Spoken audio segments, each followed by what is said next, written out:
can't help thinking, somewhere in the universe, there has to be something better than man.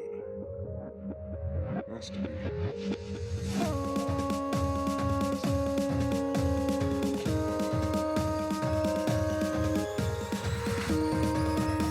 Ladies and gentlemen, welcome to Ascension To Ten.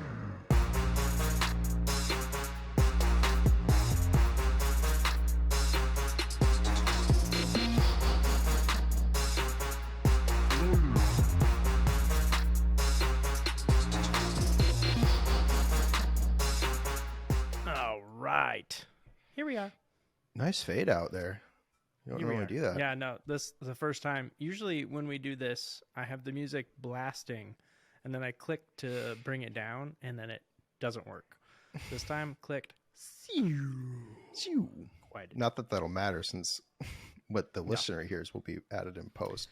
But No, yeah. it'll match. It'll actually match the edit, so that's good. You know, one thing that's funny is, so when I start the show, I always say, here we are. Yeah. And that used to be something that my mother-in-law used to come in every time she'd walk into a house. She'd go, here we are. And now every time we do the podcast, I say, here we are. I know, right? It's your thing. Just transcended. I love it. It's pretty funny. But Does she happen to listen to the show? No, she does not. Oh, okay. So Well, she won't know, right. but we'll give her a well, shout if she out ever anyway. does, I'm assuming Yeah. that will still be in the episode. So nice You're little like, shout hey, out. that's my line. That's my That's line. my thing. So here Does she we know that she are. does it? I don't think she does it anymore because we've pointed out just that been she does it clowning every on her? time she walks in. Well, But whatever. it's cool to have a thing like Yeah. that. But, Wondering. yeah. I mean, it's cool to have a thing, right? Trying A to think thing. of a thing. I don't know if I have any things. Well, Or I mean, cool so like that. for you on this podcast, there's a few things. You're like, brah. We Oh, just the did bruh. The bruh. it. Brah, we just did it. Bruh. And also the other thing you always say is, I will not pay for said thing. That's, yeah, that's true. I feel like that's been coming up recently too. Yeah. Because I was talking just about getting running triggered. and doing like a... Yeah. Oh yeah, Like- about the marathons, and then I will won't pay not- work to. Yeah. Yeah, I will not. Do I this, will that. not pay work for To parking. go to work. To go to work. I refuse. Something I Yeah. can't do. I won't pay to run outside, and I won't pay work to go to work. Those are That's fair. hills I'm No, going to I die get it. on. I get it. I mean, you got to have something. You got to have a level, and you got to have something that you're going to stick by. Yeah. So, fully support you on that. Thanks. Yeah. There is something that I don't want to pay for that I'm having to pay for Oh. recently, and that is stupid HOA that technically my wife and I don't belong to it, right? Yeah. Why do you have to pay for it? Because just I guess pass the on? homeowner, so we rent this Oh. house, and so we've talked about this in the past, at least once, with the siding thing, right? Oh yeah. Oh yeah. And then Oh yeah, baby. how the HOA is siding all the homes, and then because we rent and we don't have access to the HOA or what the bulletins that they send Yeah. out, if any, Any right? communications? You just Yeah. You just We pay just for it. people just start showing up and working on the house. And then there was that one episode, I think it was a Top Gun episode, where homies just showed up and started painting the fucking door when I was Yeah, they recording, were literally right? painting And your door while you we were didn't know that was happening. It recording. was a Sunday afternoon, right? And they just showed up and they started, oh yeah, we gotta paint this door Here right we now. are. And It's in so our contract. okay, We must do it now. yeah.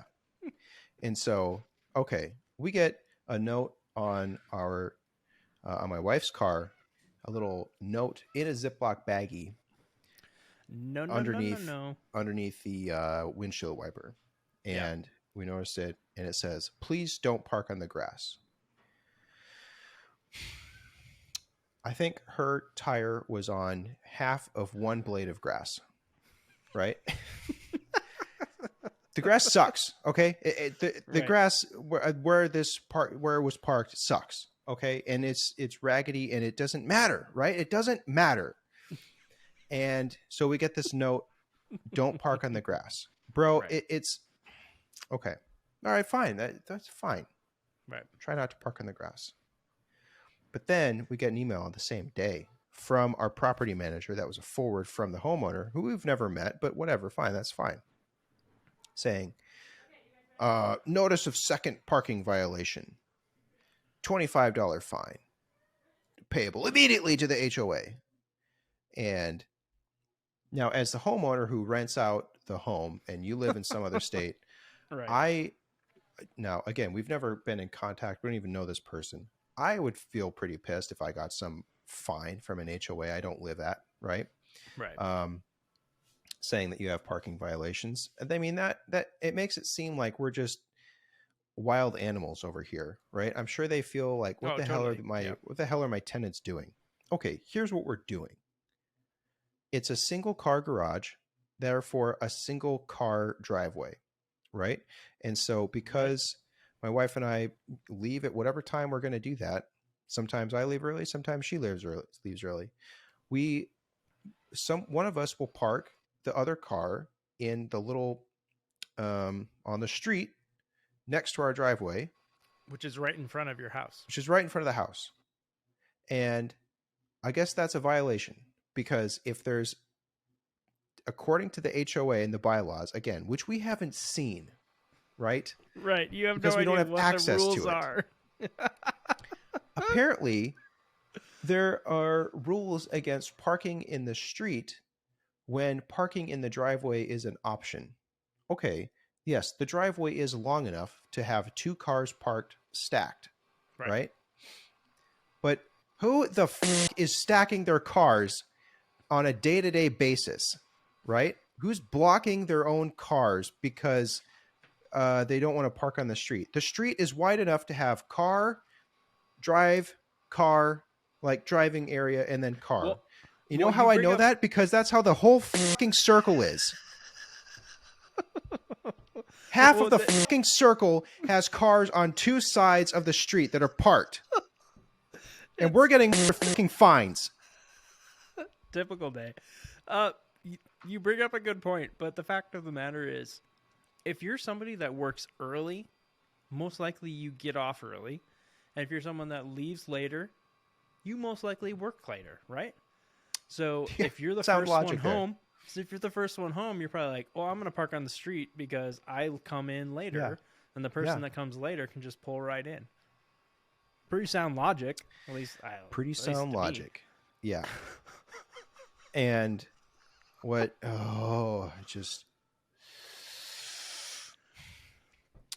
So yeah. So yesterday, actually, I made this. I posted this video to the group, right? Yeah, we drove the whole circle, and I pointed out the 15 cars or whatever that were parking in the street. There are so many cars. You're the only one that probably got a fine. Yeah. And then cars parked in the fucking grass. I'm looking at a trailer right now. A fucking U-Haul trailer is just parked in the lawn across from me. And you're going to tell me that there's no fine for that? And there's no violation? Just parked in the grass. Just literally sideways. It's not even backed in parallel to the driveway. It's backed in, and then they fish hooked themselves. I don't know how they did it. And it's not pointed towards anything. It's the rear of the trailer is parked away from the garage door. I think they messed up and just left it there. What the fuck do I have to do here? I don't know. That's crazy. Yeah. But so I'm pissed. And so I have no choice to pay bullshit. this. This is right. I have. Yeah. Okay. So anyways, this actually makes me think of something I was going to bring up. Right away, I'm already swearing, right? Right. I purposely planned to not swear that much this episode because the previous episode with Bryan and with the three of us, we always swear a lot when Bryan's in the room, especially when it's a bad movie, when you got to just dunk on it. Right. And so it took me hours to edit that video because of all the swearing I had to bleep out. Yeah. Now we could just leave the expletives in, right? But it's become part of the show's thing to have the bleep, right? And so this custom bleep, and the way it started was we decided right away when we started the show that we were going to, I guess, edit any profanity out, right? As best we could. Yeah. As best we could. And we wanted this, we didn't want it to just be the random, the TV bleep, right? The high tone, that beep. Single tone, right? Yeah. And so we were kind of thinking about things. And so in a voice memo, I just sent to Bryan, hey, can you make a custom bleep that we can just use and make it sound like, you know, I just sent him something like that. And then he kind of pitch corrected it somehow. And so the bleep that we use is custom to it. It was something I sent to Bryan and then he made it. Right. Yeah. So, and then it's kind of become part of the show. Right. And so it's, I think it adds to the show. I think so too. But what I wanted to bring up, and it's just been on my mind for a long time, is this text that your dad sent you, right? Or something. Your dad sent, he thought it was just some annoying buzz. He thought it was just some buzz in the show, right? Every episode. He's like, what is this buzz? But what I think is even more funny is that he doesn't like it, right? Or did he hates it? He doesn't like it. So I'm sorry, Jack. He thinks it's annoying. So that's really funny, right? So that's always in the back of my mind whenever I hear it. Yeah. Like when we have to listen to it to play back, and it's like, oh, my dad does not like this. My dad does not like this. That's so funny. So please write to us if you also think it's annoying. Yes, please let us know, please let us know. We think it's funny and not necessarily charming, but it's part of the show, right? It's part of what we're doing, and it's our thing. Yeah. And but maybe the entire audience base hates it, and we should reconsider. I don't know. The fact not to throw Jack under the bus, but I don't know if it's indicative of us or the audience or whatever, but the fact that it took like 7 episodes to find this out, I was like, oh. Yeah. Like, he's like, what is this? What is this buzzing noise? So funny. But the funny thing is you brought up my dad. So there was a... Okay. Love this story. Okay. This is a okay. Let me. Okay. Okay. Yeah. Go ahead. This story will be unlike previous stories, in the sense that, not that this isn't a PG story, but I think this might just be new territory for the kind of stories we've told on this show, and I think it's funny, right? And I think it's a funny story, but I'll just leave it at that. This will be something new. Yeah. So we had we do a fantasy football league with some friends, and we always do like a video chat for when we do the draft. We do it every year. We do it every year. We do it every year, and really it's dependent on we'd send out, like a notification like, hey, these are the dates we're thinking, what works for everybody. And we just, do the one that works for most people. But this week we had one.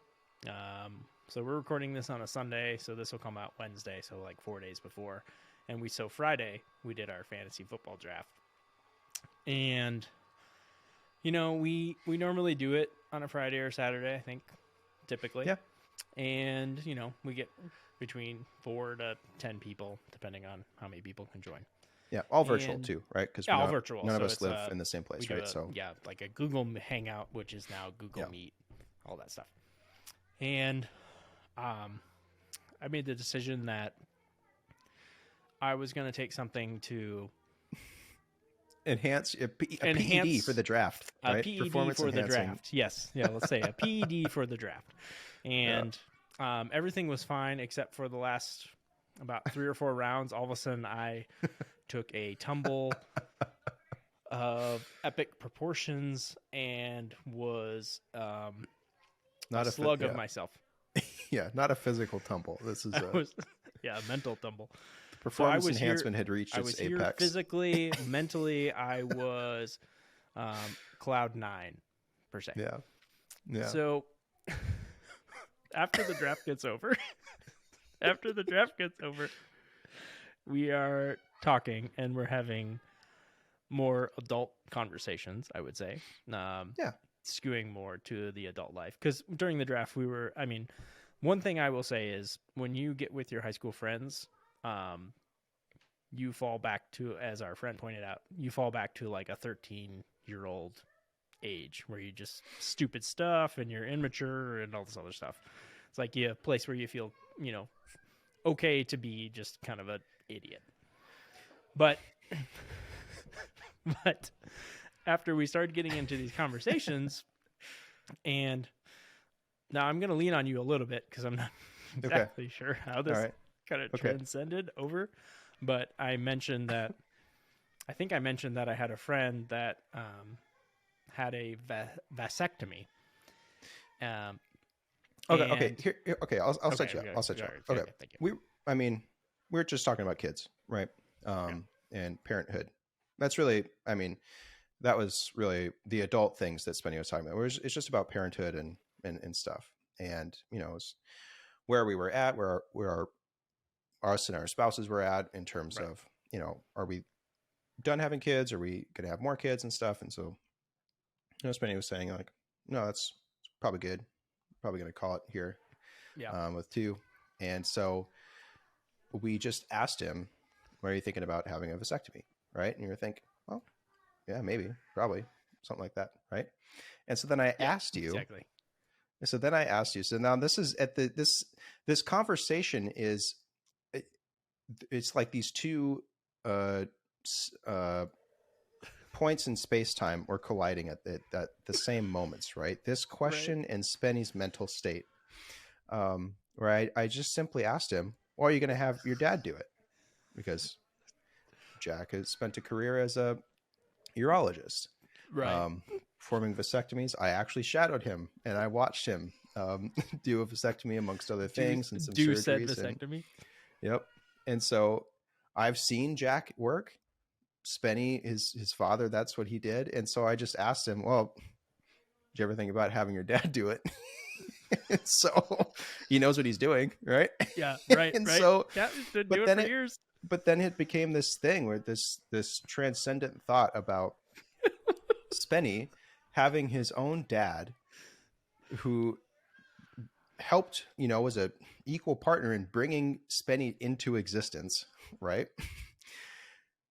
Performing the very thing that would terminate Spenny's ability to bring forth more existence, right? And so it's this circle of life closure. And regardless of whether or not it might be weird to have your own parent operate on you, right? That's a separate thing. But to have this circle of life come to a close, completely closing the loop. Yeah, with no possibility of. But it was just think. Well, come on, just think about it. So your father is the one that helped procreate you, and the loop is coming back to him to end your procreation. But the other thing is that now it would be weird if you hadn't procreated, I think. But because you have procreated, life continues, right? But had you just not gotten married, didn't want kids, and had your own dad perform a vasectomy, eliminating your possibility of having any, that would be more of a brain bust, I think. Yeah. But a brain bust nonetheless, I think, of having this closure. But anyways, this happened at a time when Spenny is at peak enlightenment awareness of the 8th dimension, and he just basically shut down.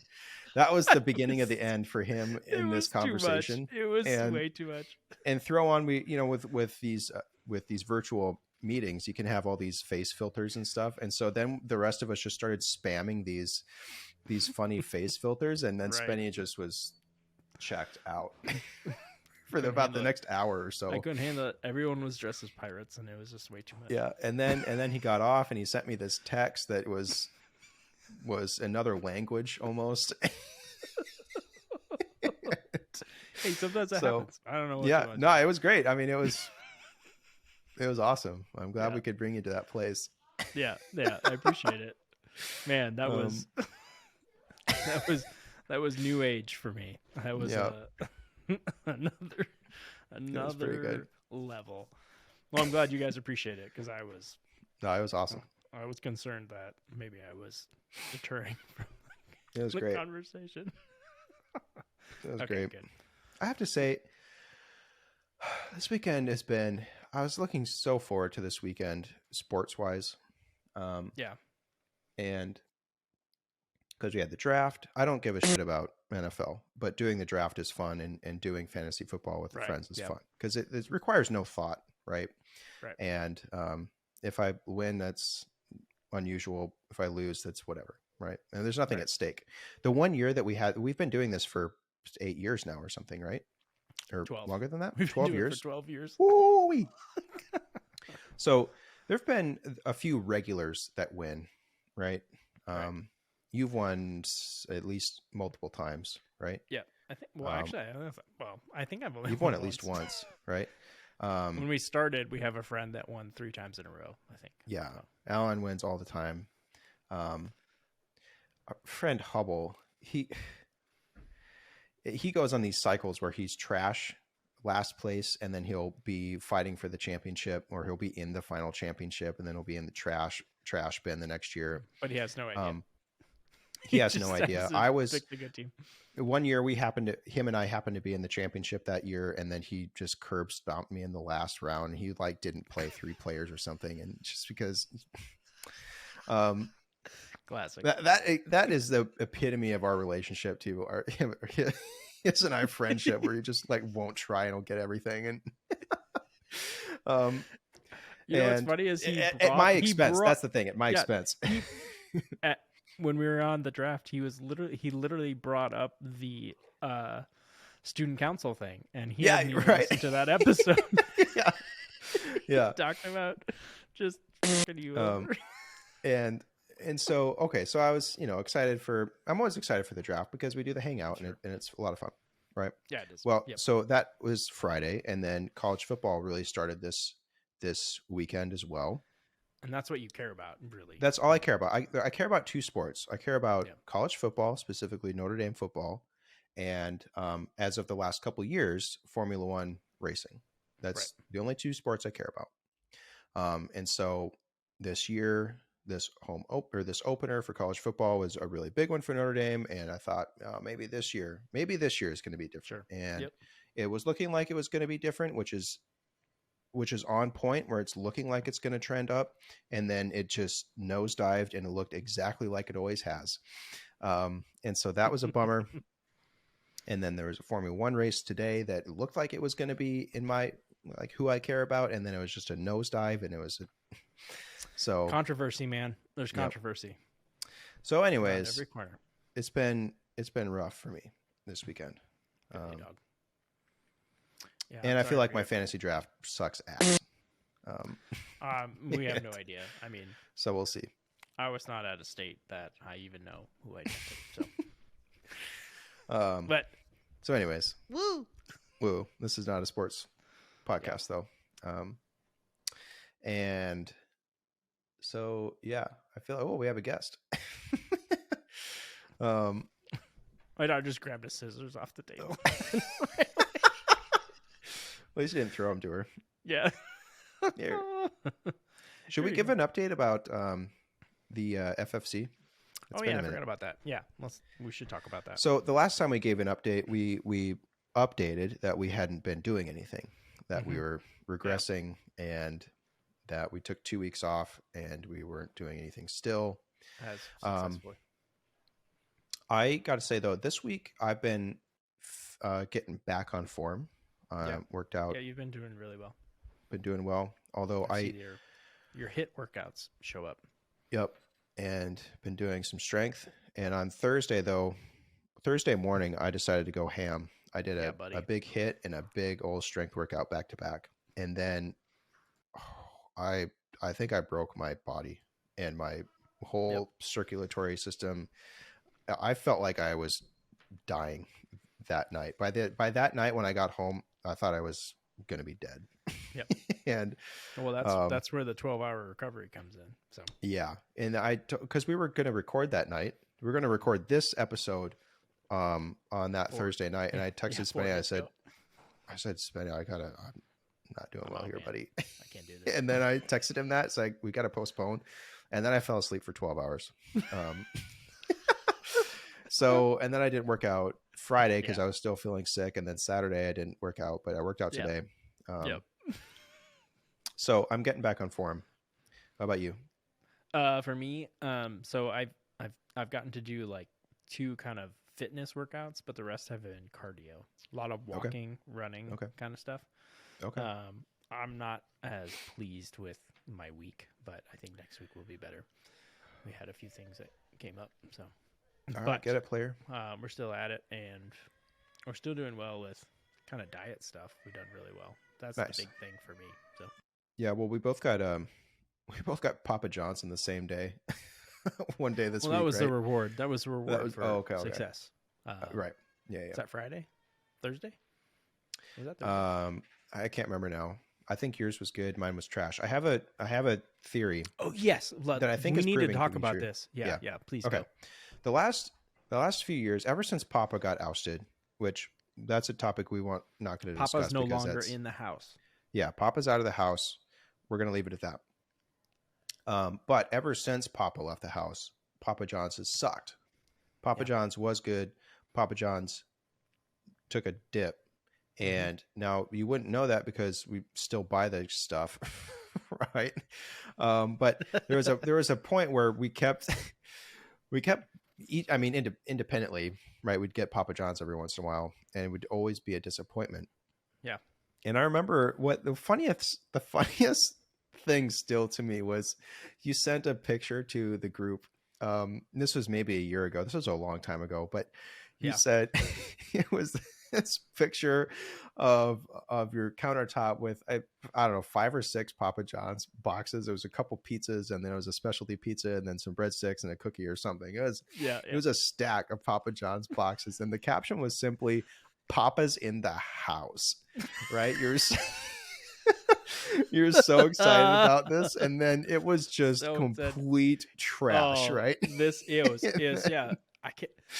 It was like we ordered. So this is part of your theory, but we ordered it at like 6 o'clock, 7:30, or 6 or 6:30, and like just the level of quality after a certain point, it just goes down, and it's like the breadsticks were burnt, the pizza was like undercooked in the middle. It was just like everything that could go wrong went wrong. Like they didn't even give me the garlic sauce. They didn't give me my peppers. Like anything that could go wrong with Papa John's went wrong. And I think there was a night where we're like, we're never ordering Papa John's again. And it was like for 6 months. Like we did that was not the thing. That was the last Yeah. straw, right? Yeah, that was it. But just that post was so funny to me. Papa's in the house. And then I think you sent me a picture the next day or something of just almost all of it in Ziploc bags in the fridge because you didn't eat any of it, right? And then it all got thrown out or something. We couldn't throw it out right away because you have to hold on to it for a little while. Yeah. But shortly after I made this discovery, and the discovery is if you order Papa John's before 5:30, so pre-rush, right? Yeah. It's actually good. It's on form. So good. And it's, I mean, imagine that every Papa John's location across the country is just understaffed, right? Especially during peak hours. Yep. And so they're just doing what they have to do to survive, right? It's a war zone there. You're getting slammed by these Papa John's orders. Like, totally. Yeah, totally slammed. Right? No support from the corporate structure, right? It's all the local franchisees that have to be, maintaining margins and whatnot. They're not paying people to accept their own deliveries like Domino's. Like this is Papa John's. We're like down and dirty. Like this is just a regular pizza place. This is pizza in the trenches, right? Yeah. And when you expect to get food at peak food time from a place like this that's understaffed and they don't have any support. It's pretty much what we've come to expect is that it's bad. Yeah. Right. But if you place an order prior to 5:30, especially if it can get delivered before 5:30, that is peak Papa John's. Primo Papa. So John's. if you happen to be a Papa John's or a pizza delivery kind of person, and you've been also experiencing bad Papa John's recently, try before 5:30 local time. It might surprise you. Yep. You can reheat those pies. Order it before. Yep. Reheat them. Yep. Get them ready. So that's an Ascension to 10 pro tip. Yeah, right, because what we're talking about is JAD ordered it after. I ordered mine at 4:45, and you ordered yours at 6:30. Yeah, I didn't get it until like 8:15. You didn't get it. So, mine came in 30 minutes. So that's also yeah. So not only did it take over 2 hours to get this pizza. Obviously, it was cold and crap. And okay, when I order breadsticks, I want the honey mustard sauce.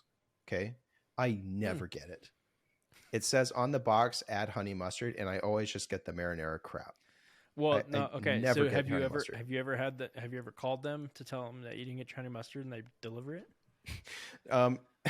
No, but sometimes if it's one of the good if it's one of the good delivery drivers, if I order a pop or something, they'll get to the door and there's no pop, and so if I happen to catch them, I'll say, "Oh, do you happen to have the pop in the car with you?"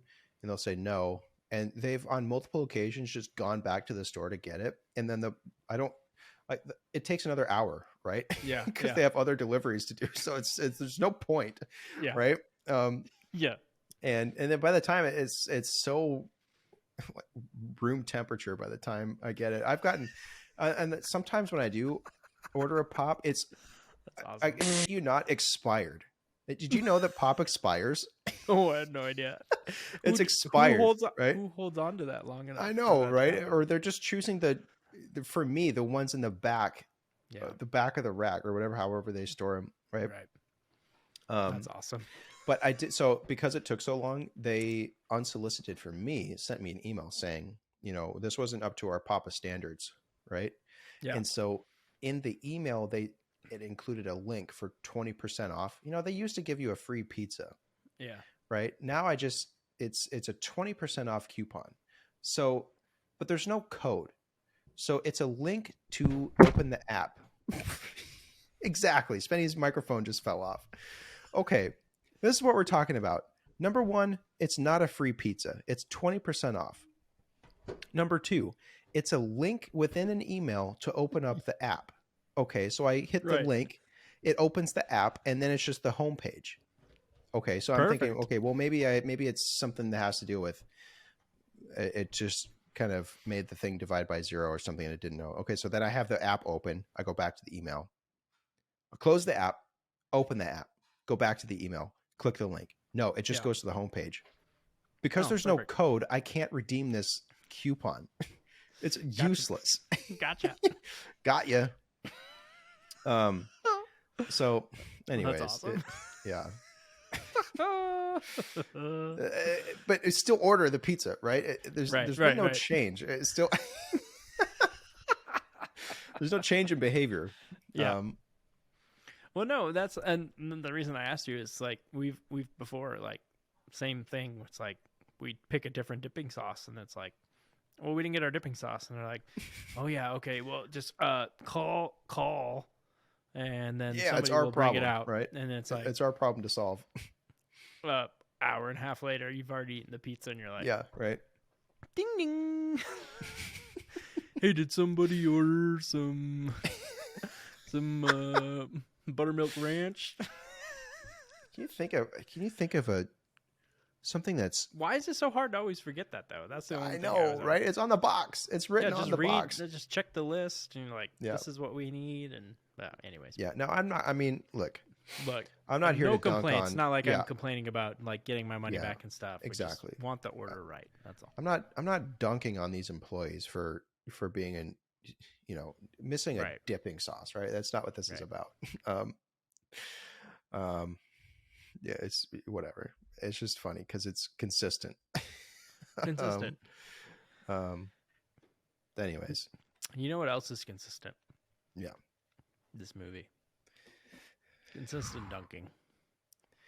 man, I okay. Tee this baby up. What are we Okay, talking about so today? we're talking about Lost in Space from 1998.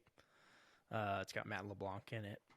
It also has William Hurt, if you've heard that name. Mimi Rogers. Heather Graham is in it. Lacey Chabert. And then Gary Oldman plays the bad guy. He's so versatile. You know what's funny about this is 1998. It was a year after Fifth Element. Remember how much he hated Fifth Element? He Yeah. did a similar movie. Yeah. Basically, he played like a same Yeah. character, and Yep. his quote was, "Oh, I really wanted to do this movie because it was a family movie." Where he's the What? one that's actively trying to kill the family. Right. Yeah. And the other thing is, it has To that Jared point, I remember seeing that with my family when it came out. Lost in Space. Oh, good. Yeah. I don't remember anything about watching this movie. Yeah, What There's- was this? I don't remember any of this. There was a few things that I did not remember. But it also had Jared Harris, who the guy is from Mad Men. You might better know him from Chernobyl. He's the main character in that one. Okay. That was one of the other characters. And then there's also just a slew of people that were from the original Lost in Space in this movie. Oh, yeah? And I'll get into that. Okay. Let's see. Let me look at my notes real quick. So I'm going to go over the cast was 23. The crew was 1,343 people. And that was Right. basically because of the number of visual effects that they had to do. Okay. So let's do the synopsis and then I'll run down. I have a boatload of facts. Synopsis on this. A Robinson family takes a first trip to find a planet that can sustain human life besides Earth. They take off in a tin can. Without their knowledge, evil Dr. Smith has booby-trapped the robot on board the ship to destroy the entire family while in cryostasis for a 10-year journey. The robot destroys almost starts to destroy the ship. Luckily, Will Robinson, a 10-year-old kid, a boy genius, reprograms the robot. They realize they are way too close to the sun. The family must use hyperspeed to go through the sun without their knowledge of knowing what the destination is. Once they are in hyperdrive, they come upon an abandoned, newer ship, and they find a monkey, and they take him home, and then they're chased by metal-melting spiders, and a bad boy pilot blows up the ship. They crash land into a planet with a bubble on it, and the team meets old Will with the voice dubbed and sees Mr. Smith turn into a spider. They eventually get off the planet by going into the planet's going in.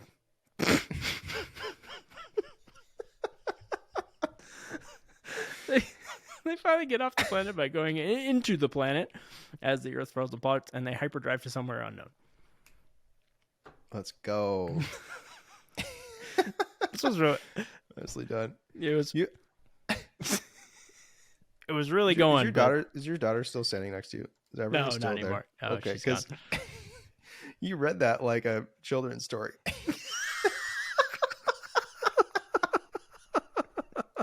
Really? Yeah. Oh, that's awesome. I thought she was still off frame there. I am guilty. Like every time I read like a children's book, I am always trying to find the rhymes, even though a lot of children's books actually don't have rhymes. But there I am, like trying to find the rhymes. So, anyways. Okay. Now I'll check this out in post, and if it's there, I'll make sure to highlight it. The first word you said, did you say a Robinson family, or did you see the Robinson family? Robinson family. A Robinson family. Just a random Robinson. It's just the Robinson family. It does not matter. Yeah, some a Robinson family or something. Yeah. Yeah. No. But very nice. so the whole premise of this movie is based off the original series, which the series is based off from a 60s Lost in Space, which is actually based off Swift's family Robinson. The book but they just converted it to space. And it was from like 1965 to 1968, I think, is the original series. So they set that back in 1965 to 1968. The setting was 1997. And in this movie, they set it to 2058. And then the director of this film is Stephen Hopkins. And he did Predator 2. My God. But you'd What like a to know letdown. that? Before or after? Well, it was Predator 2 was before. So Oh, this was 1998. Predator came out in 1990. man. That's too or bad. something. That's too bad. Yeah. And it turns out... So, Your Yeah, mom go was talking about Swiss Robinson Family, right? When she yeah, was on the no, show. yeah. This is one of the films that we used to watch all the time Okay. during the holidays. And Wait, so- this? Lost in Space? No, not Lost in Space. Oh, okay. Swiss Family Robinson. Which Swiss today, Family Robinson. Okay. So it's based on a book, and they made a film out of it. And then they decided to make Lost in Space, which is basically the equivalent in Okay. space. Okay. But, yeah. I'm sure that the book in the original had issues about, time vortexes and stuff and Oh, totally. killing your own yeah. family to save your family. Yeah, totally. Yeah, nice. Not really. But Nice. Matt LeBlanc apparently was a fan of the 1960s series. He said as a kid, he and his friends used to fight over who could be Dr. Smith. So that was interesting. Okay. In this film, there's a robot voice like, Danger, Will Robinson, Danger, Will Robinson. That is the same voice from the series. So it was the old voice from 1960s. It sounded very familiar. It's just, do you know who the actor is for that? Dick Or the... Tufeld. Oh, okay. I don't think you would know I him from don't know. anything else. Okay. And then Shepperton Studios in London is where this film was shot. So obviously they had to build the sets, and then they added visual effects, but the sets were set there at Shepperton Studios. The films were made here were Gladiator, The Mummy, Princess Bride, the original Star Wars, Harry Potter's, Batman Begins, and John Carter. Well, a couple duds in there, I guess. And this film knocked out Titanic after 15 weeks of being at number 1. This was the iceberg killer. Man. Oh my God. I didn't You know what? know I do that. remember. I can remember the hype about it though, even as a kid. It's a big 'Cause budget, man. we would have been 10, right? And so Yeah. I remember that it was hyped, generally speaking, and us going, but boy, this thing sucks. Yeah, it was, I don't know. The one thing I will say, and this is what my positive things that I wanted to say, is like the actual set designs were actually really nice. Like after we saw Supernova, which came around the same time. Yeah. Like this is like the actual sets itself were actually really nice. Bro, this was better than fucking Moonfall or whatever we just watched. Oh yeah. I mean, Okay, yeah, though. So this is perfect cue up to what the budget was. So back in 1998, the budget was 80 million, and that's 145 million, which is Moonfall was 140. And then the box office, they actually did 136 back in 1998, 247 in today's numbers. So it actually did okay.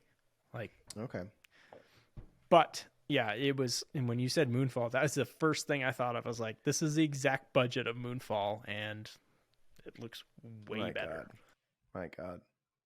The only thing that looked terrible was the space spiders. Ships. The spaceships and the spiders.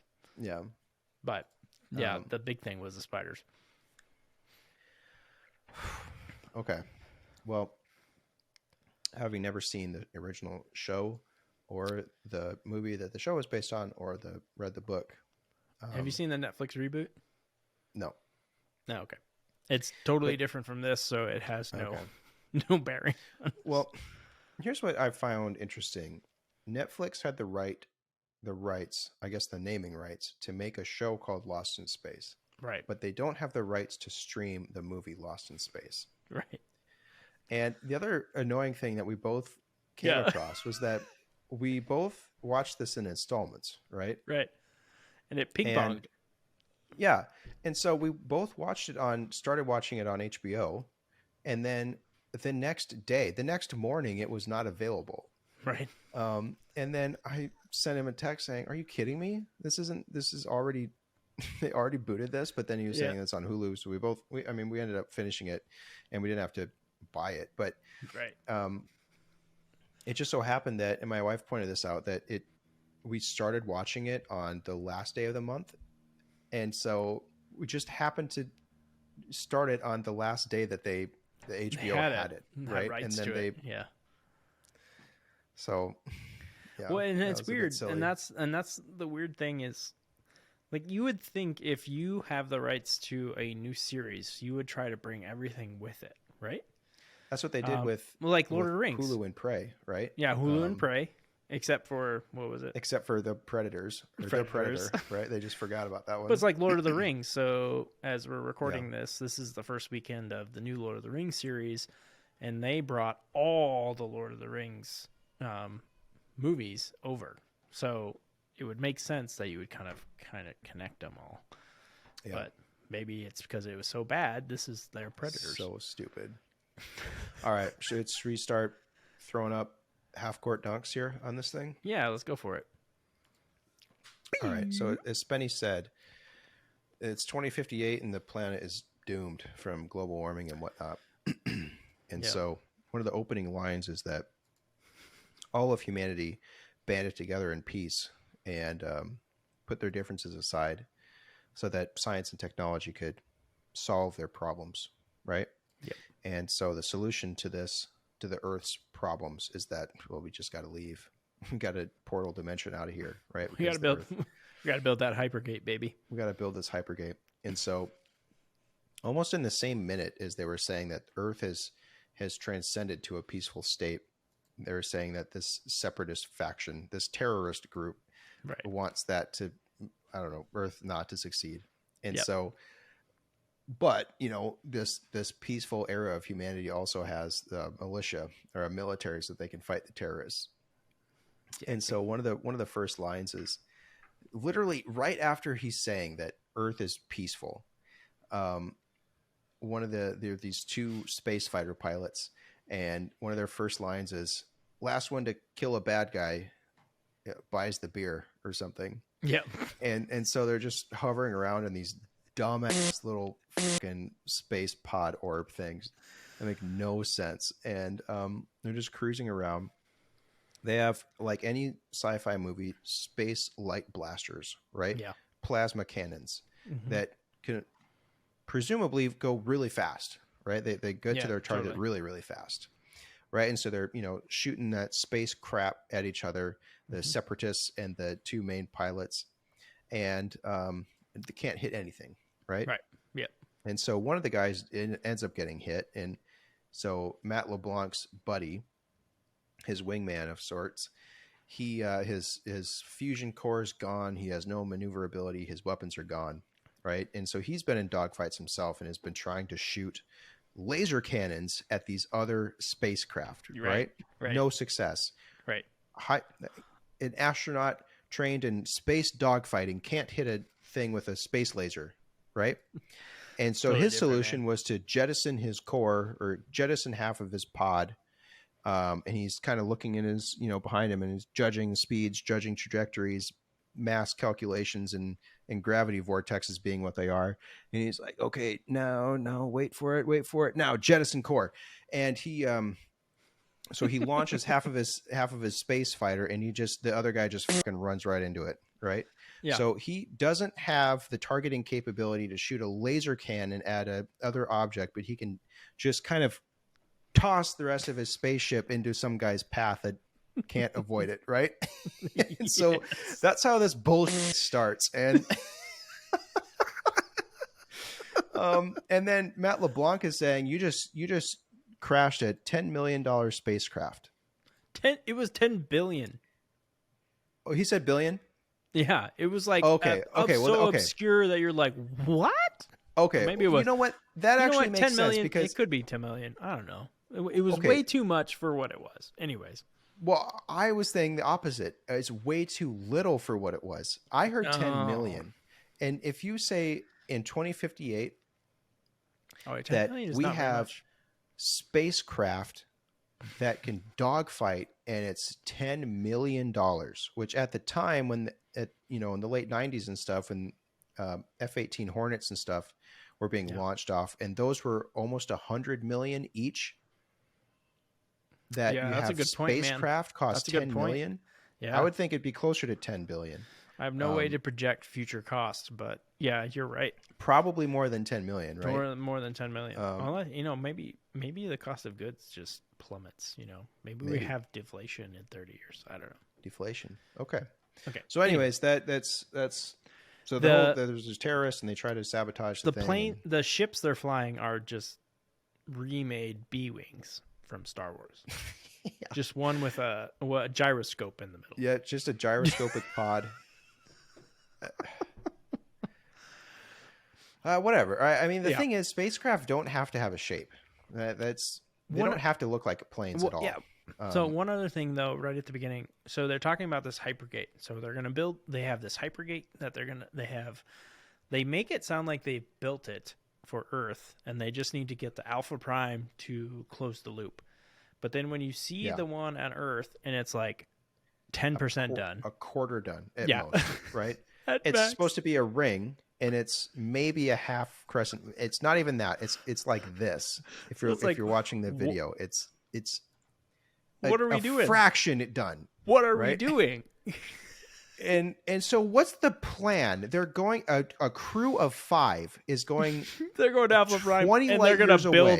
They're going to build a whole other... And 5 people, a family, one scientist and his wife and kids are going to build a massive structure to to link hyperdimensions to Earth that they didn't even build. They have an entire planet's worth of people to build one, right? And they're sending 5 people to go build the second one in 10 years. Was it not like... So the ship took off, and it reminded me of Star Wars, the planet that's in the clouds, floating, and then it takes off, and then it just shoots off the tin can, and then it's just like this super cool, like super smooth looking. It was basically a dinghy. Took off, and it just didn't make any sense. Like, what was the point of this stupid looking exoskeleton to get you off the ship, and then it just blows off the tin, and then it's like, oh, look at this smooth, cool ship that we got here. We're flying around. Okay, this is jumping forward a little bit. Now, doesn't matter. Okay, what Spenny's describing is, I guess, the equivalent of rocket boosters to get a spaceship out of the gravity well of Earth. Right. Okay. Right. So maybe this spaceship doesn't have the boosters to escape a planetary orbit. I guess that's equivalent to how our spacecraft work right now. It's a rocket that goes away, and then it's a space module thing. Okay. True. Yeah, that's fair. This ship can jump dimensions. And they also have a space station hypergate thing in space. So maybe just build the ship in space or something. So to launch the spacecraft from Earth, they had to be on this 300 million story pedestal, right? In the clouds, like Spenny was saying. And then they had to have this exoskeleton booster to break orbit for this intergalactic spaceship. Yep. So, and then it breaks apart, and then there's a mini spaceship inside that apparently lacks the capability of leaving a planetary orbit on its own, or planetary gravity well on its own. Yet, but when they get to some random ass planet in the middle of nowhere, right? They don't have enough fuel to leave, and they're just saying, "Oh, we need to go find some radioactive isotopes or something so that we can leave." So apparently, they had what they needed to break a planetary orbit the whole time with the spaceship they had. Well, what doesn't make sense is the fact that, well, one, that apparently they can just take raw materials and mine it and then just turn it into energy. And then secondly, like you said, it's all of a sudden it's like, oh, we have what we need. We just use hyperdrive. Yeah. So there's but the thing that doesn't make sense when you're developing this hyperdrive, what doesn't make sense to me is, it sounds like they've had it for a while, but the only way you can harness it is if you go through these 2 rings. Other than that, you have no idea where you're going. You just hit hyperdrive and you just show up at a different planet. Yeah. So herein lies the big conundrum of what is happening in this. What is the premise of this movie? The premise of the movie is that the planet is dying, and that in 20 years, Earth will no longer sustain human life. They have 20 years. Okay, here's the plan. We're going to send a family we're going to send a scientist, and he is forcing his family to go with him on a 10-year journey to the closest inhabitable planet, right? At which they're going to build the second half of a known wormhole. They're going to construct a wormhole. Yeah, so that's just a straight shot. But they, like Spenny said, have the capabilities to hyperdrive to that location right now with a ship, but they have no guidance. They have no possible way to direct themselves there. Okay. So they're going to take 10 years. It takes 10 years to get there. And they're going to be in cryosleep. So from Earth's perspective, it's going to be 10 years. Mm-hmm. From their perspective, they're going to be asleep. So it's going to be no time, right? Yep. So they must have a ship that can go near the speed of light, right? For this to make sense. Yep. So now, okay, that makes sense. If, let's say, the star is 10 light years away. Yeah. If they go to the speed of light, it will then obviously take them 10 years to get there. And that's from the Earth's point of view, the Earth's reference frame. Mm-hmm.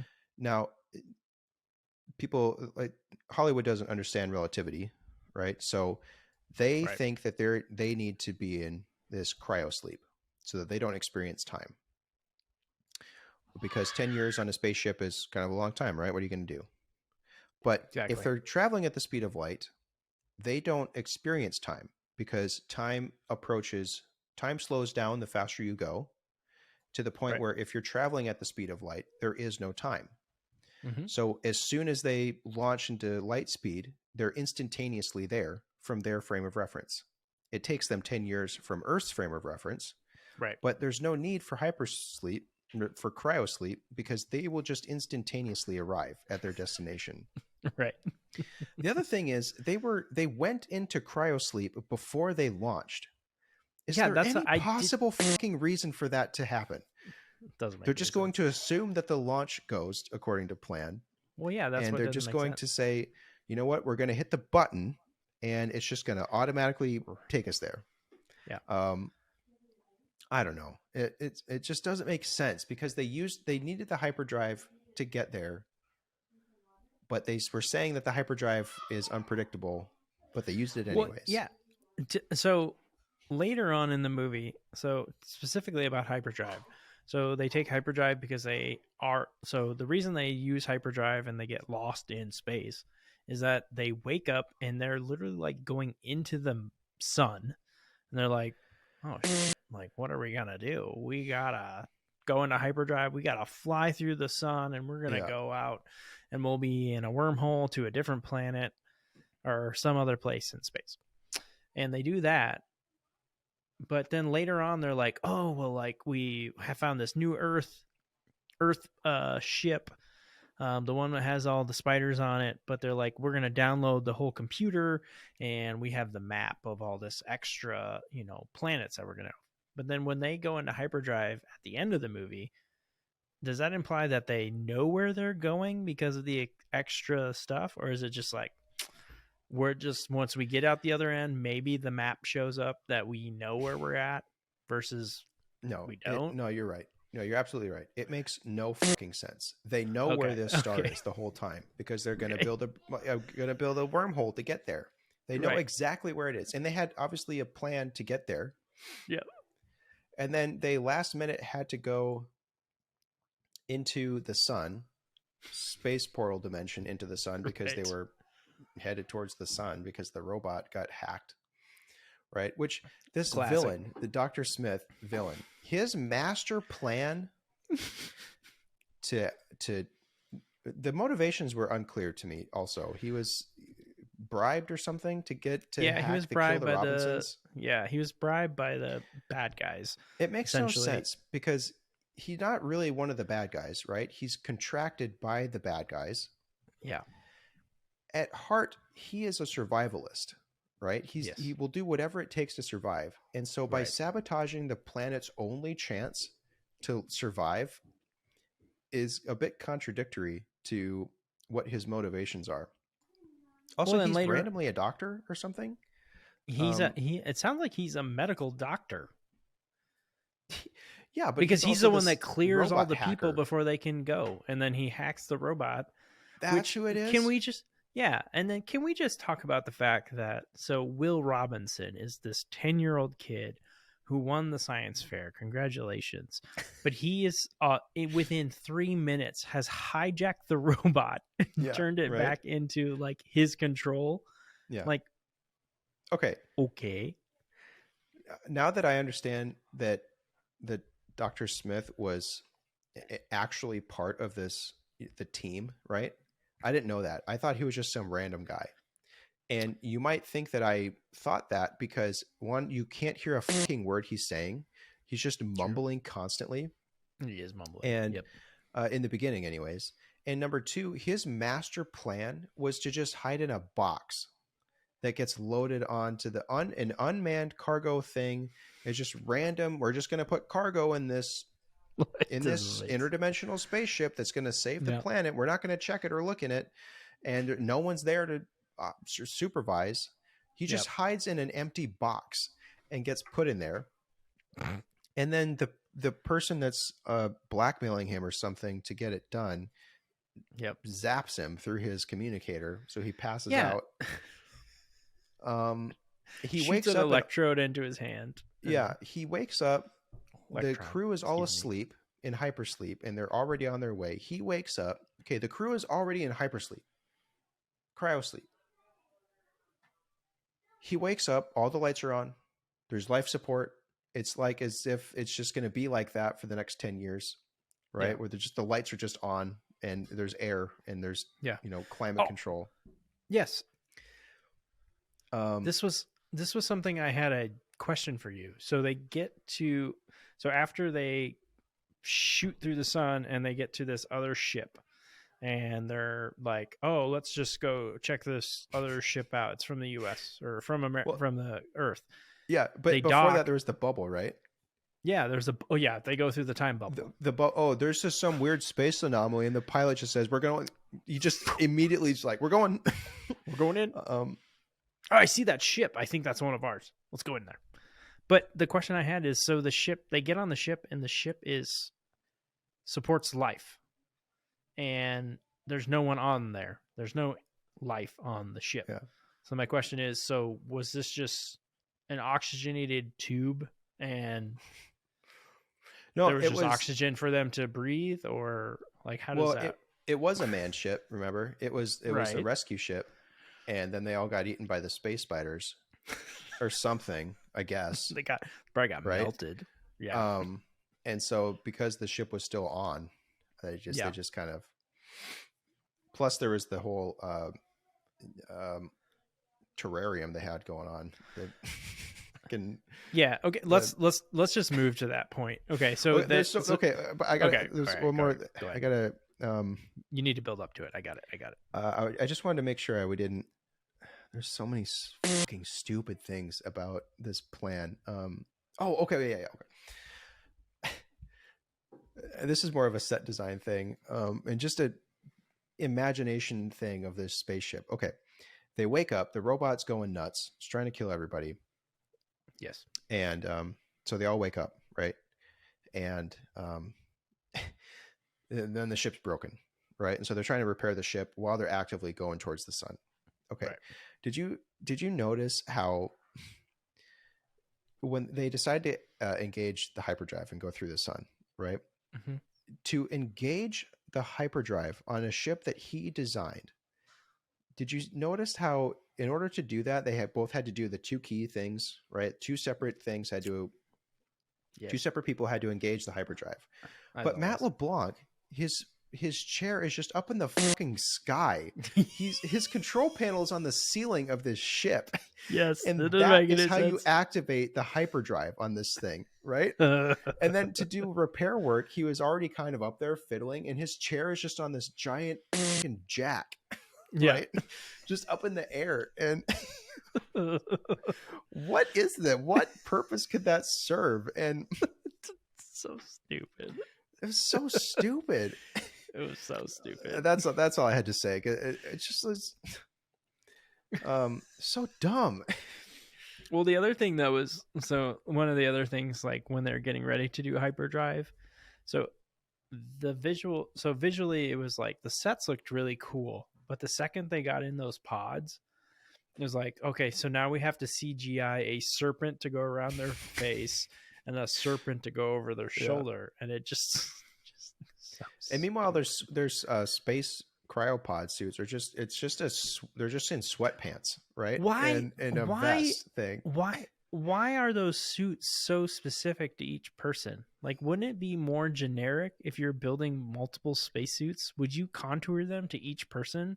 Because it was obvious, like female, male. Like it was just, it seemed weird of like how specific it was to each person. But I don't know. Maybe I think honestly that kind of makes sense. Okay, all right, fine. But the fact that this actual spacesuit part of it was just a jacket, right? They were just wearing sweatpants underneath and stuff.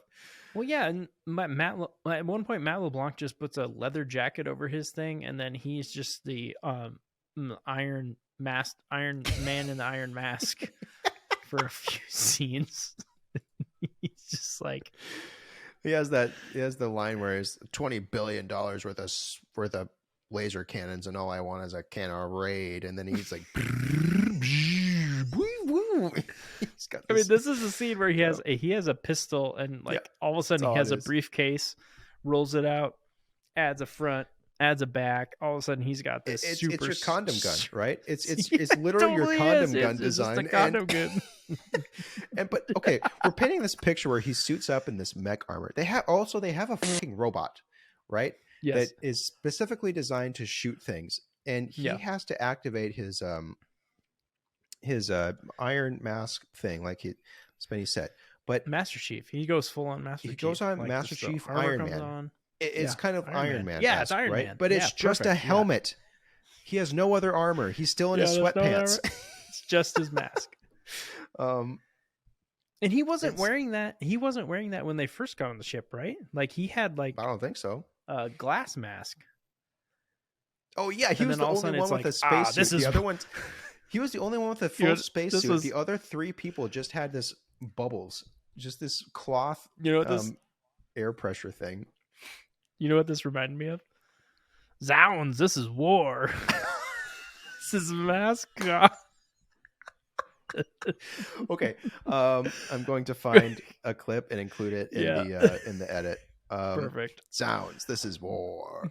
This is.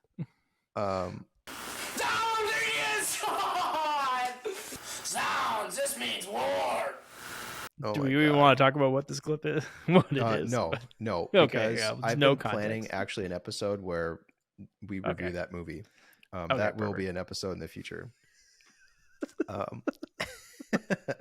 Perfect. Okay. Yeah. So, one more thing. Okay. So they're on the ship. They arrive at this random location, right? And then all of a sudden there's this spatial anomaly. There's a bubble in space, right? And within milliseconds of the captain saying, or the dad saying, that looks like a bubble in space, Matt LeBlanc is just driving them in there, right? With no thoughts about anything. He's just driving him into this spatial anomaly. And He was the quintessential cocky pilot. Just yeah, right. to a And T. so like he just there's goes in nothing there. special. Turns out that there's this other human ship that's just at this random space location that they happen to also be at, right? And so they go and investigate. They do an away mission, and there's these space spiders that, I don't know, come and attack them or something, which they're attracted to heat, right? Yes. How Yep. much fucking heat are 3 people adding to a active spaceship? Because they Enough. don't attack the ship that they came from. They attack the ship that they're in. Yeah, the lights have been on. There's a terrarium, which I'm sure they have to keep very hot for all the tropical plants they have there. There's some random monkey. There's some random alien monkey. There's a random monkey, and discuss. Yeah, they don't discuss it, but apparently in the deleted scenes, there's a giant monkey, like a mom or dad monkey in there. But it doesn't make sense why the monkey takes away from the whole movie because it just looks so stupid. It looks so stupid. Where did it come from? Doesn't add anything to the movie. Yeah. Okay, so these spiders come, and then they got to bail, right? They got to go. Yeah. They have a robot there that's remote controlled by the kid who's this, wizard with electronics and genius and stuff. Man. And so he was my favorite character just because of how this, cool he was. VR drone pilot, piloting this this robot, right? And did you see? Okay, they're having to leave. They're having to race back to their spaceship because they're getting overrun by these space spiders, right? Yeah. Spiders are everywhere. Activate holographic interface. Yeah, interface or uplink is too slow. Activate hologram, right? Yeah. and so okay, so they're running back to them. They gotta whatever, and the door's locked. Damn it. They can't get the door to unlock. And so the plan is then to have, or in the heat of the moment, the kid says, "Stand back, Dad, I got this." And so instead of using his cannon blasters to blast through the door, he just runs into it, bulldozes through the door of the spaceship. Which okay, but now there's a giant fucking hole in their spaceship, right? Because it was their door that they busted through, but then that's just not a thing that matters, right? And so, but did you hear the fact?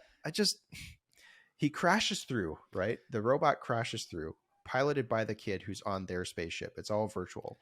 Yeah. Did you hear the robot groan? He crashes through and crashes on the other side of the wall, and he goes, "Ugh." Yes. They're trying to give some human elements to it, Yeah. Well, yeah, but the fun. So after this, they do get off the ship. Even after he goes Iron Mask, they bust through that door. But Matt LeBlanc's, grand idea is, you know what? Let's just blow the whole ship up, kill all the spiders. Let's cause a supernova that goes right at the ship. And we're going to crash into the planet right next to us. The only thing that was cool about this is the seats either have suction cups or magnets. Right. Because they all just sat in it and it was sucked them in. And then they start crash landing and they coming in hot. And right before they crash, Matt LeBlanc's like, "Oh, we're coming in too hot. I better slow us down." And he hits a button and the flaps fold up. And it's like, these tiny little fractions of the size they're only of on the ship. top. Oh my god, it's so I'm glad stupid. you got that too. Yeah. Okay, they crash land on the ship and quickly realize that there's another bubble right in front of the ship. Yes, perfect. Time bubble. Now, Spenny, and this bubble is growing, right? Yes. Yeah. Okay. Growing into where the ship crash landed. And that apparently means it's dangerous to the ship somehow. Yet they all walk into the bubble willingly and are fine. Okay. Yes. Okay. There's a bubble of time on the planet. Did they just forget that they also had an entire bubble of time around the entire fucking planet and the moon? That's what they went into? Great question. That was one of the questions I was going to ask you, because they fly through a bubble, right? a blows time up, bubble. and they just go down into the planet. They didn't go out of the bubble, unless I forgot. No, Okay, and they there's crash. another bubble. So it's just a double bubble. It's a double bubble. It's a double bubble time bubble. It's a double bubble, baby. Double And bubble time the bubble. whole thing is it's a bubble of space time that's in the future relative to where the Robinsons are, right? And so they go on this first space bubble and they find that it's a rescue. It's a human ship. Not to mention the fact that, okay, it's been however many years, right? It's been at least 10 years, right? It's probably been more like 20 years. And this was the Robinson mission was a last ditch effort to save humanity. If they don't get to Alpha Prime and build that other motherfucking ring structure, the planet, there's no civilization, right? And so Yes. the only person on the planet that made this hyperdrive was the adult Robinson, who left the planet. And within that amount of time, they sent a rescue mission to find the Robinsons. So they developed the tech to do this. Rather than just finish the mission and go to Alpha Prime to build the other ring structure, they build another hyperdrive ship to go rescue the Robinsons. Yeah. And so that's what they find. They find this pocket of time where that already happened. Yeah, that's a good point. And then they crash it's on a 5 planet. people. Yeah. If you can develop the technology, just make the technology to go where you want to go. Yes. Right? So anyways, it's this double bubble. They completely forgot about the fact that they put a bubble of time around the planet. Yeah, that's funny. And so then they get there, and it turns out that the Robinson kid was this genius who, as for a science fair project, made a time machine. And they're like, oh, that's cute. Right. Yeah. And then turns out that he just used the fusion reactor of their ship that had crash landed from the future into a time machine. And he was going to go back in time and tell them not to leave. Yeah. But can we just talk about, so the future Will is Jared Harris from Chernobyl. He's the main character in Chernobyl, Mad Men, a couple other things. Okay. His voice is dubbed over for the entire thing because of the dynamic range of his voice. So what was the point of having him do it? Also, one of the tidbits, so they really like to incorporate people from the original series. Okay. So the principal in the beginning, the son like hijacks her hologram and turns her into different things. That was originally Maureen, so his mom in the series. The general that sends off Matt LeBlanc's character was actually that same character in the series. Okay. They offered the old Will job to the guy that played Will in the original series, and they're like, nah, we'll just get somebody else. And then they just dubbed over his voice. So was it a different voice then? Some other actor's voice? It was another actor's voice, and I it's not even credited. That's amazing. Even... Spenny brought this. It is so bad. It is bad. Incredibly bad. Where we're talking, the lips will move, finish an entire phrase, and then the voice will. It was like with the first sentence, I was like, that is not the character. Like, that is not the actor that does this. Like, what is happening? And it was dubbed over the whole time. It's the worst I've ever seen. It's beyond bad. It's beyond Ascension for the dubbing on that. That was worse than Kroll. And Kroll at least did a good job of the voiceover. Like, you still knew it was dubbed, but at least it was like better. So, So, I don't know. So the kid made this time machine. He's going to go back, and it happens to align time-wise where he's waiting for his dad to come into the ship in this recursive manner because his family crash landed on a planet, and then everyone died. Yeah, except Will, and he's been waiting 20 years. So this already shows that the Earth is probably fucked because it's been 20 years, right? And He builds this time machine and then just, I guess, waits for the next version, the next point in time. Yeah.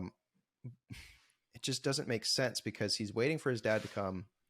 And at that exact moment in time is when he also finishes his time machine and activates it. Right? It just happens coincidentally is at the same time. Right? And it turns out that Dr. Smith, who got scratched by a space spider, is turning into a spider. And did you notice that when he is unveiling himself as a Spider-Man, I think about 4 or 5 times, it just zooms in on his ass, the spider's ass. Did you see that? This Spider-Man is 20 feet tall, right? He unfurls like the bug in Men in Black, right? It's this gigantic creature thing. Yeah. And it literally zooms in on the spider's ass. Yeah. Well, I think they were 4 trying or 5 to times. I think they were trying to highlight the fact that he has egg sacs, but you didn't realize It's that just till after he mentioned it. Yeah, because it looks just black with like scales. Yeah. Right. Yeah, that was, and you know what's funny is Gary Oldman got credited for 2 different characters in this movie because of Spider Smith. They called him Dr. Smith and Spider Smith. My God. So okay, then. All right, whatever. There's a fight scene with between future and past people that it literally makes no sense, right? It doesn't make any sense. And the dad kills the spider guy using just a fucking science fair trophy that is a weapon that the young Will gives to his dad, saying, "Dad, you can use this," and it's just a trophy that's kind of modded in a way that kind of looks like a weapon, right? Yeah, it's got. It's this grand thing. It's this grand thing where the dad's going to lure the spider guy and just kill him. And last second thing, you didn't suspect this, right? But he misses once. He misses twice. He misses a third time, kind of scratches him, and then it's this dramatic. He just kind of pushes him in this time vortex, right? Yeah, just on the outside though, so he doesn't actually go through time. He just hits the outside and just kind of gets vaporized. And then, meanwhile, old Will, future Will, is passed out just above this time vortex, and he's kind of dangling in these space wires. But the dog tags that Will's dad had given him in the past are kind of just stuck on a nail, right? They're just stuck on a nail. And think about that. The dog tags are the only thing holding up Will from slipping into the abyss. And so Will's entire fucking body mass is supported by these dog tags. And he's like actively suffocating or something, right? Right. Yeah, you should be dead because of the way that you're positioned. My God, it makes no sense. And then and so then the entire point of the away mission to go towards this ship is because they detected these radioisotopes that they can use as fuel to get off this planet, right? That's why they go there. And it turns out that Will is using that exact fuel rod to fuel his time machine. Yes. Okay. They get caught by Spider Smith and got put in jail or something, and then they break out because Will appeals to the robot's humanity, saying that any living thing can be turned into a thing. And turns out the robot just like, does not compute. All right, that computes. That's fine. Whatever. And so they leave without the fuel. Right? They've repeatedly said, we cannot leave this planet unless we get that fuel rod. And so their master plan is to leave without the fuel rod. Well, they left without Dad too, right? They left without Dad, right? What good is them escaping the spider person if they just can't leave anyways, right? And so rather than working together and using the robot's fucking cannons to take out the spider dude, they just say, no, get out, get back to the ship. And so they leave, and then they all get back to the ship, and they say, well, the time bubble just collapsed, and, that was the only way out, was that time bubble, right? Yep. And so he's clearly dead. Okay, so then they just say, all right, strap in, strap on, we're going to get out of here. they just Here we go. We're just decide gonna to give it what we activate the got. spaceship in the exact state they crashed in, right? Nothing has changed. They have no more fuel than they had, and they're just like, let's go. And so they Take our chances. blast off, immediately get blown up. Hit an The dad asteroid sees or this whatever. The dad sees this in real time, right? Okay, the future bubble has collapsed. What does that mean? I don't know, because the dad is seeing the spaceship leave in real time and get blown up in real time as it's actually happening. So future Will and regular Will are coexisting in the same universe time frame where the spaceship gets blown up, but then the time machine is still working, and Will uses the fuel rod that they went to go get to activate the time machine. And future Will pushes his dad into the exact moment where they're on the spaceship ready to fly off again with no fuel. And the whole thing is exactly. like, he pushes them into this portal and he says, yo, son, come with me then. They're talking to each other, right? It's this window through space and time where the ship is over there and they're right here. And the ship is already blown up, but now they're going back in time through this portal. Mm-hmm. The spaceship just right over there. And future Will said, nah, dog, because I only had fuel enough for one person one time. And yet they're just still talking to each other. This portal is open, right? Who the fuck cares if a material went through this thing, right? And so the just jump through it. It's still open, right? And they're talking like, just come here. And he goes, no, because I designed it to only one person could do it one time, one thing. We can actively send communication and information, through this portal right now. Still talk. We're talking. We can still talk, but compressed airwaves is actively going through this thing both ways, right? But I can't jump through. And so then the old kid just fucking dies, and then they still don't have the fuel. Right? That's the biggest thing. That was like the biggest comment I have on my notes is they're still leaving without the fuel. Like, how are they getting off this plane? Let's recap what just happened. The rest of the away team makes it back to the ship. No gas. The time bubble collapses. The pilot says he's dead because that's the only way back, even though they're still in the two locations at the exact same time. They leave, they get blown up because they don't have the fuel. Future Will sends dad back to the ship to the exact point in time where they say, let's go. We still don't have the fuel, but let's go. They leave. And they say, the dad says, well, this isn't going to work. I just saw you die. Trust me, it's not going to work. And so he says, we'll use the planet's gravity to give us gravity. And so they go through the planet's core, except it's just a cave. And did you see that's what... they go down kind of, right? They're going to use this as kind of like a little water slide. Yes. They kind of go down the planet, right? Yeah. And then they come up. And then at one point they come up through water. There's this majestic waterfall. Yeah, waterfall. Right? There's this waterfall. Beautiful. And they go, they soar above this waterfall and then through a volcano. Did you catch that? Yeah. So there's a waterfall inside a volcano.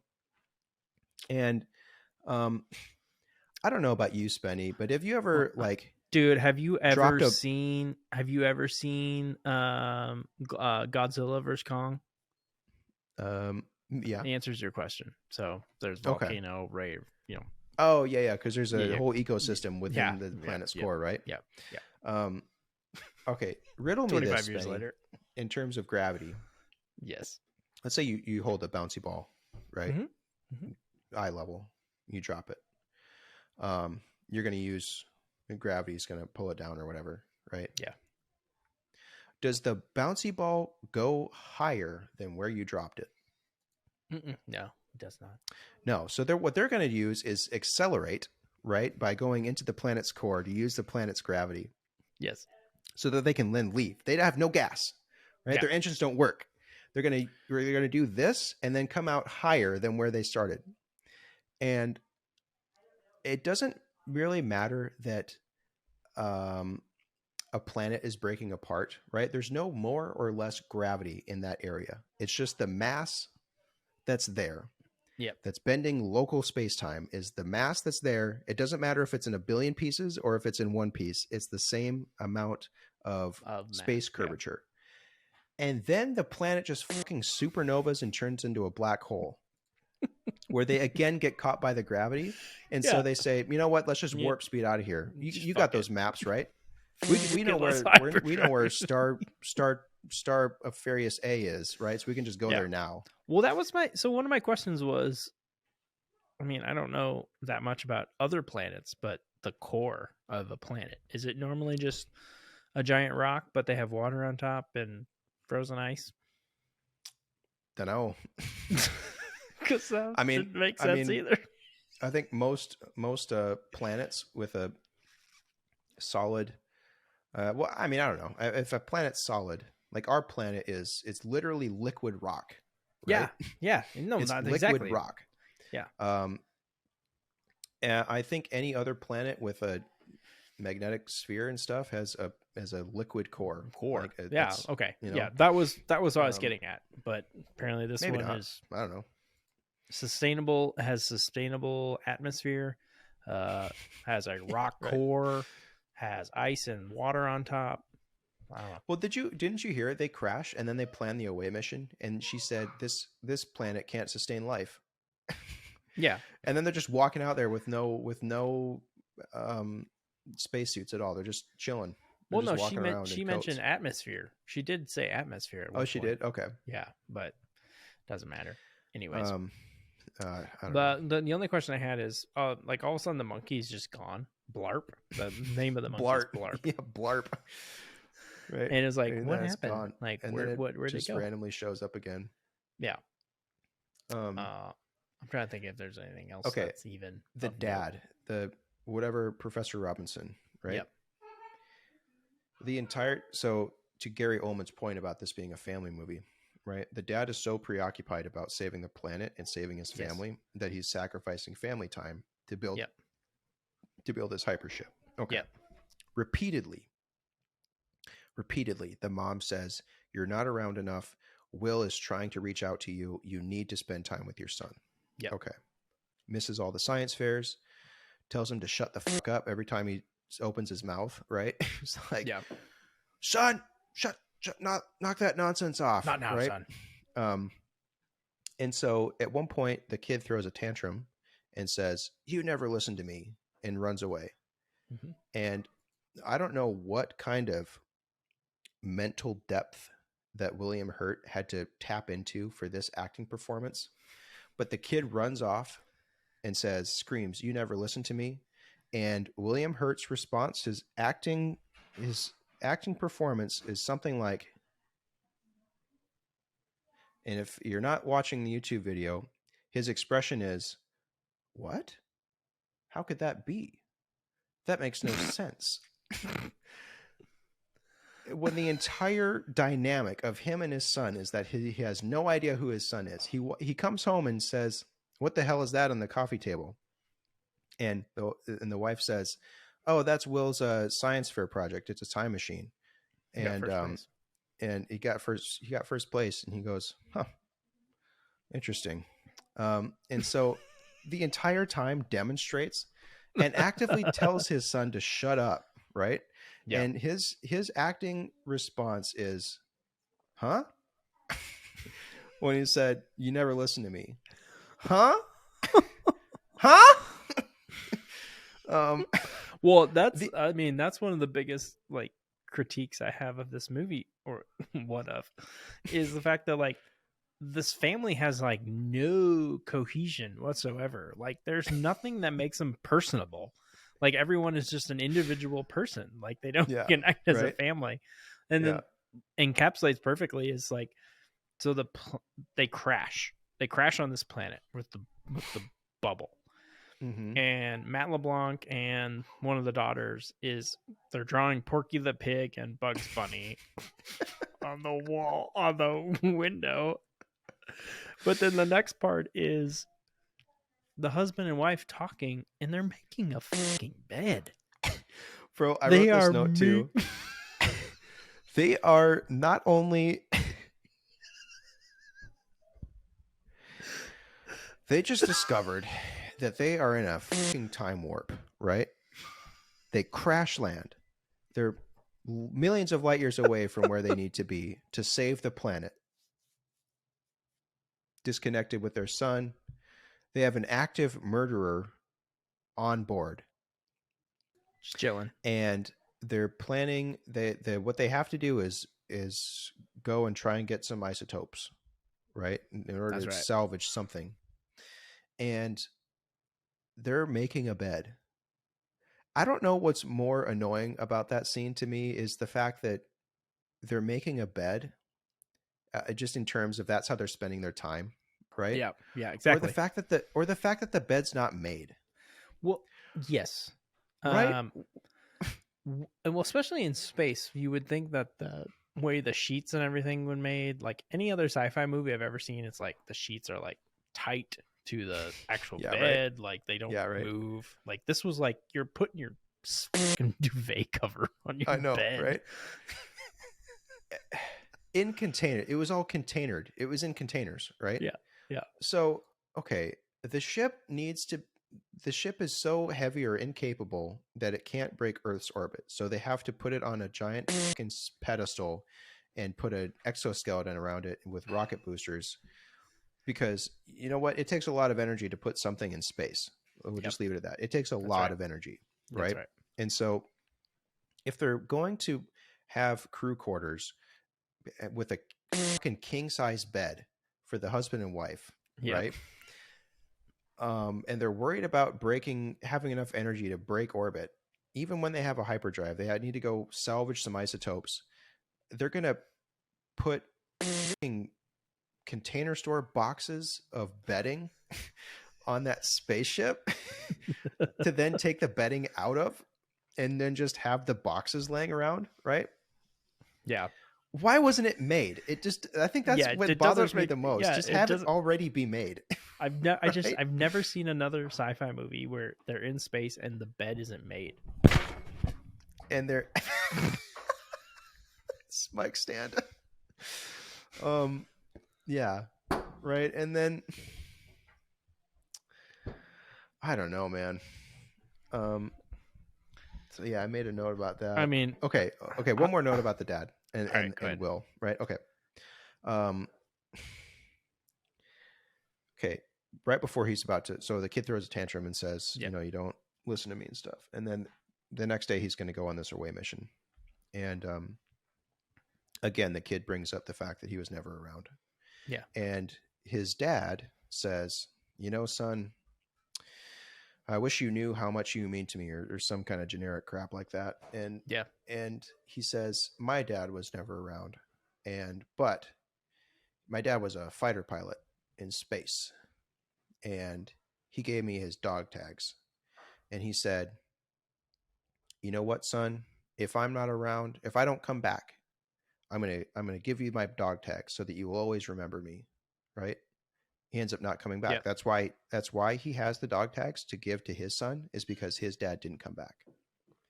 Yep. And as a symbolic gesture, the grandpa gave the dad his dog tags in case he didn't come back, as a memento. Yep.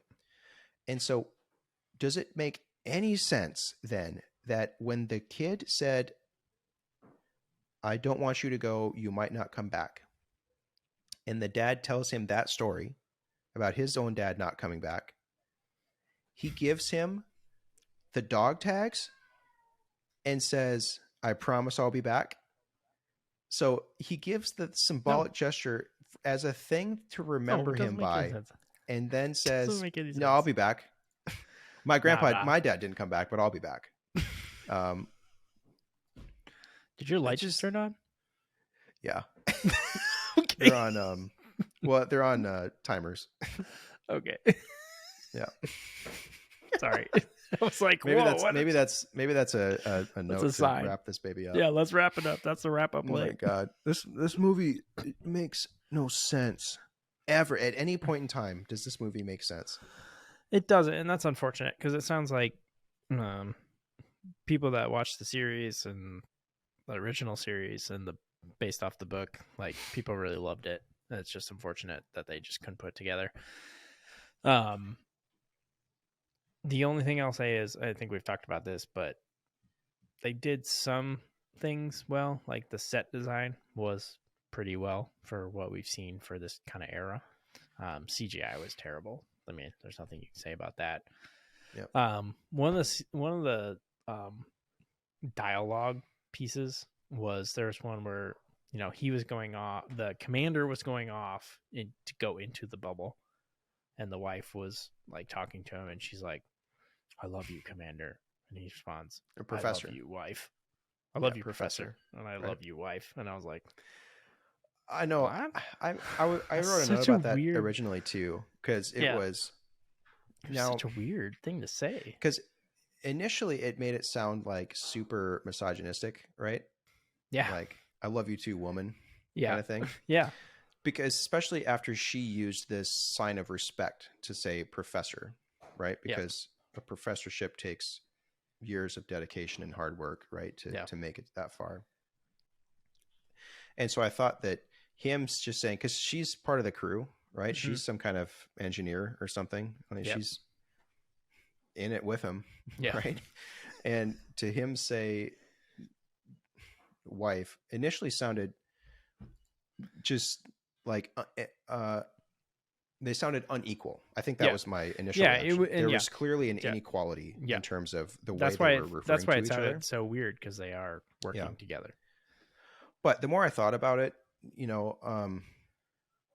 maybe it does make sense, right? Because it Yeah. takes years of your life to be a good spouse too, right? And Sure. everything. So in that sense, using the kind of more spousal term probably is the bigger sign of respect, maybe. Maybe. I I mean, don't know. It's to kind be of a honest, stretch. she though. was kind of unfortunately, she was kind of a throwaway character. Like there She was a wasn't much nothing, she added. nothing character. Yeah, Absolutely nothing. She yelled. So the pilot and the professor were yelling at each other for crash landing on the Oh planet. yeah, that's a good line. And she comes in and just starts fucking chewing them out about yelling at each other. Right? Yeah, So she was doing the exact thing that she was blaming them about. Yeah, she says if you're done hosing this ship off with testosterone, I may have found a way for us to get off the ship. Yeah, I mean, she acts like she's better than them about the argument by just insulting them, right? Yeah. I don't know. Yeah. Anyways, all right, let's finish this off. I feel like we've talked about this for a long time. Yeah, we actually have. This ended up being way longer of an episode than I thought it was going to be. Okay, I'll What you got, start. baby? So we got scores. It's always funny after we talk about this. I feel like I always adjust my scores because we talk about things that you highlight first, vice versa, and it's like, oh yeah, that's a good point. So my benchmark for this was Kroll. So I think it's kind of pretty close to that. So I gave this a 2.1. 2.1. I think it was slightly better than Kroll, just based on the set designs. I thought they were cool. I was maybe there with you until they put that fucking pilot seat up in the sky. Right? That just as a design, as a choice that they made, that ruined everything. Any grace that I was going to give them, them putting a fucking seat up in the sky to activate the warp drive and then not needing it later. Right? It was very specifically a 2-person job to activate the warp drive. And then when they're getting crushed by the black hole, the planetary black hole, just punch it. Right? They didn't need the silver gum wrapper keys that they had to activate on the console and then up on the ceiling. It was just a button that they could press. Yeah.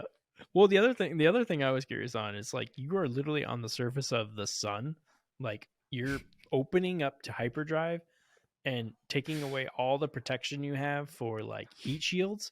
Would it not just melted everything inside? Anyways, neither you're don't know. I don't know, man. Score reflects. Oh, what do you give it, Chad? Well, I've been going back and forth. I've been dishing out a lot of Ascensions recently, right? Yeah. And while in every sense of the term, this is an Ascension to me, it's not as bad as Moonfall. It's not as bad as Spawn. Yeah. I don't know. Maybe it's as bad as Spawn. Whatever. This is a 0.2. Okay. Well, that's fair. Fine. I'll take it. Yeah. This is a 0.2. Might as well just be If you guys haven't caught on yet, I make up the score the moment I say the score, right? So I always have a number. I have a number in my head that I think, and then as we talk about it, I'm like, it always is lower than I think it's gonna be. It's a good conversation. I'm the optimist here, I guess. Yep. All right. Well, that's good. So we've got a 2.1 and a 0.2. So I'm 10 times more favorable on this movie than you. Yep. Solid. Well, what's next, man? What's the next movie we're gonna do? Yeah. Okay. We're gonna go. Right. We're gonna go back in time a bit. Ooh, sweet. And this is a movie that I've heard about a few times as being somewhat of a classic. Okay. But I never really knew anything about it until I saw Okay. a trailer for it. And this is one of the movies that several episodes ago, I gave you prompts, right? Or I gave you trailer like 4 different dialogue trailers to choose from. Yeah. Yep. And so I'm just going to choose this one. And this was the thing that I had offered you to choose from was It Begins Where Imagination Ends. Oh boy. And so this is from 1975, and it's a movie called Logan's Run. Oh yeah, that was on my list. Cool. So Know nothing about it, but I know it's a classic. It's a classic. It looked like something that might be up our alley. Sweet. Well, I look forward to that. Logan's Run. Logan's Run for next week. Cool. Yep. Awesome. Unless they cycled it out. It just might be on Hulu now. Yeah. All right. Cool. Well, no, I look forward to that. Logan's Run next week. Yep. As always, we are the Ascension to 10 podcast. You can find us at ascension2ten.com. You can email us at boys@ascension2ten.com. If you have movies you'd like to recommend, typical day stories, or any just commentary on the podcast as well. Yep. If you hate the expletive, yes, please let us know bleep. about the Let us know. expletive bleep sound. That's good we'll to know. consider changing it. Yes, if we hear from enough. And you can find us on socials, Ascension2ten, Instagram, Facebook, Twitter, and you can find us on the YouTube channel, Ascension to 10 Podcast. Links in the description to all that. Yep. And then we have a third man that shows up every once in a while, and he has music by Companyon, so you can check those out as well in the description. Yeesh. All right. Thanks for tuning in. He's JAD. I'm Spenny. Bye. Bye. Ascension to 10.